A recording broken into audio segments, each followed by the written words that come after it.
Kain tayo, steam fish brain at saka may boiled vegetable lang tayo. Ito sausaw natin.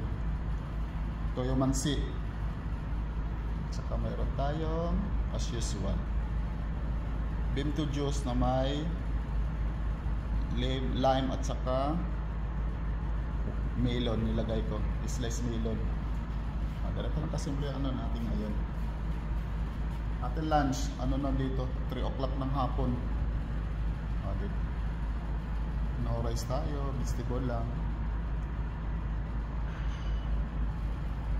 Simple lunch lang to. Seabrims to. Pinistim ko lang ang seabrims. Yung special dito na isda sa Abu Dhabi. Local fish kasi to. Okay, much love sa ating lahat. God bless po. Ramadan Kareem, as usual. Diba to?